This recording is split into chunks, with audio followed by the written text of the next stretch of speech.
Hey everyone, welcome back to MLWorks. In this video, we'll learn how to automate and orchestrate a machine learning pipeline using Airflow. As part of typical ML pipeline, we'll have a bunch of steps which includes data extraction where we download a dataset from database or a file or from an API endpoint. Once the data is loaded, we end up pre-processing that data such that we can train a machine learning model.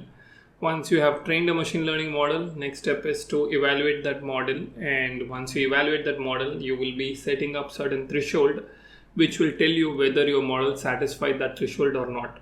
If it is satisfying, then you will be moving ahead and deploying that specific model. So in this video, we'll be setting up Airflow. We'll be running one ML pipeline in Airflow and we'll check out how it works. Okay, so with that, let's get started with the steps required for setting up Airflow. So first, what we have to do is we have to create a folder, which is Airflow Docker, and we switch to that folder, and then we download a YAML file, which is a Docker Compose YAML, which is a bunch of Docker images. And once we download that YAML file, we'll be creating these folders. And the reason why we create this folder is to map our local host or local directories to your Docker container. So we map these two or mount these folders to your Docker container. Then what we do is we assign our user ID to environment file, and then which will be used by the Docker again. And then we compose up the Airflow init and spin up all the Docker images or run all the Docker images as done here. So let's get started. So first step is to copy this and then create a airflow-docker, and then we have to download this YAML file. So let me copy this. So it will download. So what is present inside this Docker file? Let me show here. This is the file that we are downloading. So here you will have a bunch of Docker images. For instance, first is Airflow 3.1.2, and this is the environment for that specific Docker container. And then the most important point that you have to understand is how to mount the volume from local machine to your Docker container. So this is how you will be setting or mounting the folder from local to your Docker container. So if you see the steps right, the next step is to create this directories, DAGs, logs and plugins and config. So all these directories needs to be mapped or mounted to Docker container, which will be done through this specific command. And once that is done, then we run different services like Postgres, then Redis, and then API server for Airflow. And then similarly, you will have scheduler and DAG processor and Airflow worker. So there are a bunch of services that are required for running the whole Airflow system. So you just have to make sure that you understand this specific part. There is nothing much there because this is purely just installation of different services. But if you want to modify something, like if you want to change the database, then you have to go and change all these settings here. These settings, even this settings, if you want to change the Redis, and all these service has to be modified again. Depending on your needs, you have to modify this Docker Compose YAML. So what we are doing here is we download the YAML. Now what we will do is we'll create these 4 folders inside that specific folder. So here we don't have anything, no folders, we just have the YAML file. So let me run this. It will create 4 directories. Now we have directories, and let me go to DAGs, and you will see it is empty. So what we have to do is, if you want to run any of your machine learning pipeline, you have to store your file inside this DAGs folder, because Airflow will pick the specific files from the DAGs folder and then run it. So we'll see that later. So let me clear this for now. So next step is to create this env. So let me copy this command.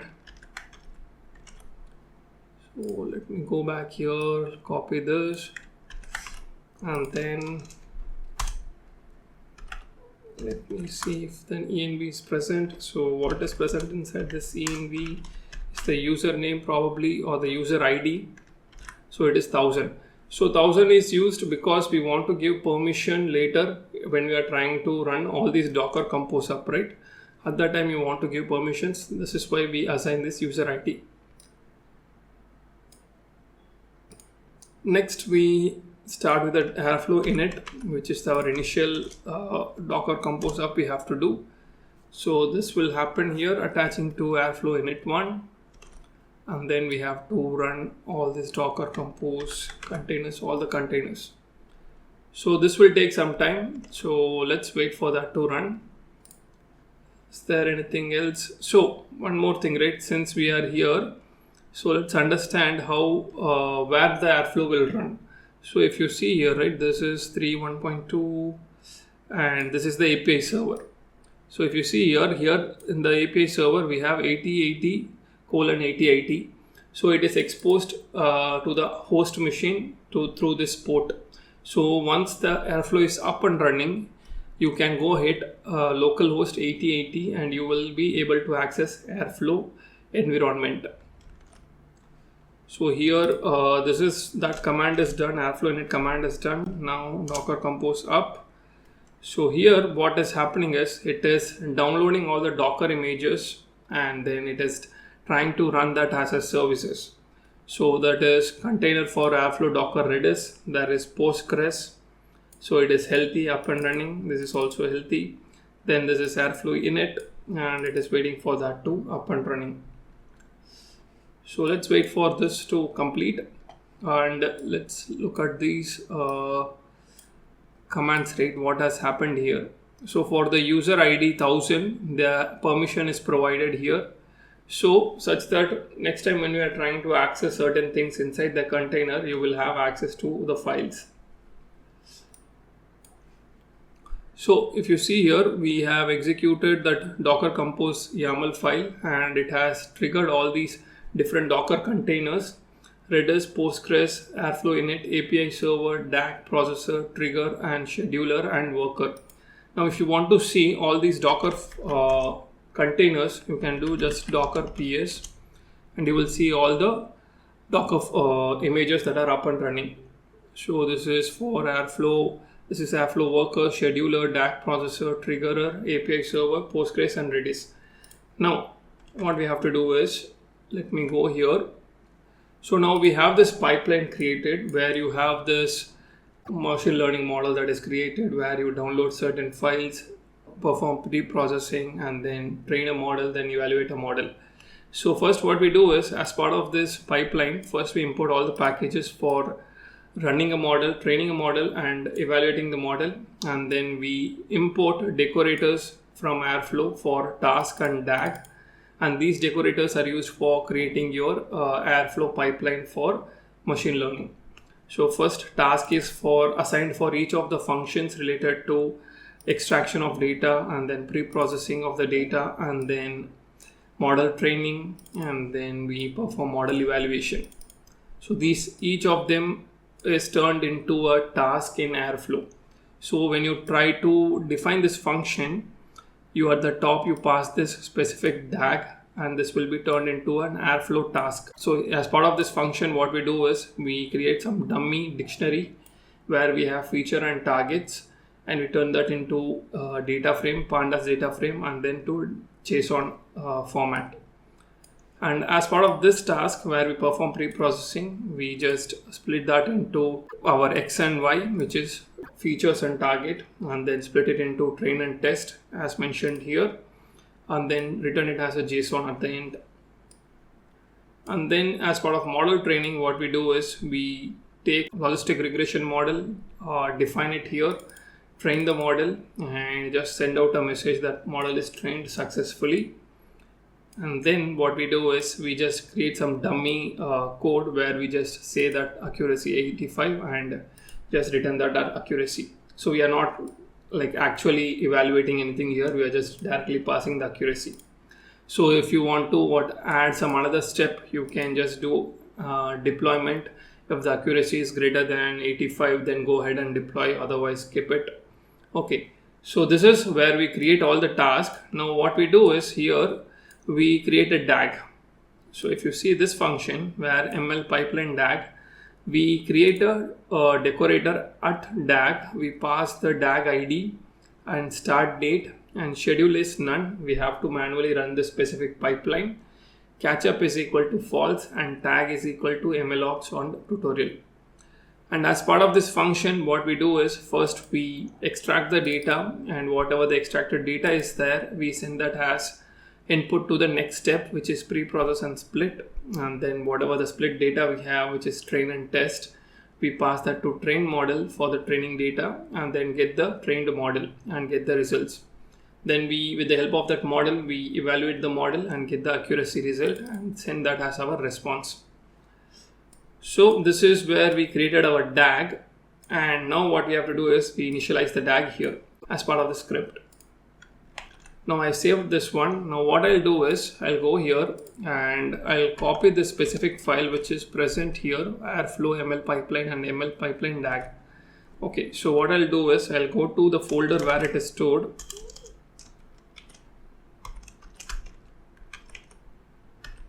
It is stored here somewhere. And so if I go here, ML pipeline, this is copy, and I want to store it to DAGs folder. In my current directory I have DAGs, so I copied it. Now if you let me close this. Now if I go to DAGs folder, you will see ML pipeline. Now one more thing, right? So since we have executed that pipeline, or since we have done this docker compose up -d, okay, everything is up and running. Now we just have to go and check where it is running. So as I said, through the API server, localhost 8080. So we have our Airflow up and running here. We have our username and password. So if I go back here to the YAML file, you will see here somewhere mentioned the Airflow username is Airflow and username password is Airflow again. So this is where you have to pass Airflow and Airflow, and you will be able to sign in. So this is there up and running. Now what we have to do is, as I said, we have already copied this file from our Node VS Code here to the specific folder, which is DAGs folder. Now since, if you remember, I have said this earlier, where we have mapped or mounted our DAGs folder here, which is this one, to our container. Okay, so this is inside the container. In this specific path we have our ML pipeline. So if you want to check, you can check by, so let me do this, docker ps. So this is, let me see if it will be present here or somewhere else. So we have to do docker exec -it and pass the container name and bin/bash. So we are inside the Docker container now. Now we can go to DAGs folder, and now inside the DAGs folder we have our ML pipeline. So whatever we have pasted here, it is also reflected inside our Docker container. Now what we have to do is we can go to our Airflow environment, go to the DAGs, search for simple ML pipeline which we created. So this was the previous run, what we are seeing right now, which was executed yesterday. Now what we'll do is we'll trigger this pipeline again, which has 4 steps or 4 tasks, which is extract data, pre-process and split, train model, and then evaluate model. So you can just trigger this, and yeah, this is a single run, and just trigger it. So it will start running each of these tasks, and since there is a dependency of one task over the other, so it will be following a specific sequence. So it will first extract the data, then pre-process and split the data, then train the model, and then evaluate the model. So it has done all those 4 things. Now what we can do is we can go ahead and see the code here, which is present here. If you see here, right, this is the code that we executed now, and all the details that are present, and what is the start and end time, and how it was triggered, and then there are different information that is available. If you can go to here, right, under each task, you can see how long it took to execute that specific task, what is the task instance, and then audit log. Pre-process, similarly, what is the time taken for that specific task, those can be seen here. And then if I go here, right, here you will see that extract data, pre-process split data, this is the DAG flow. Now we can go to all runs, we can see previous run along with the now whatever we have executed. This was yesterday and this is today. Now overview of the task is what is the time taken for yesterday's task and what is the time taken for today's task. Run details, task is, this is the task that got executed.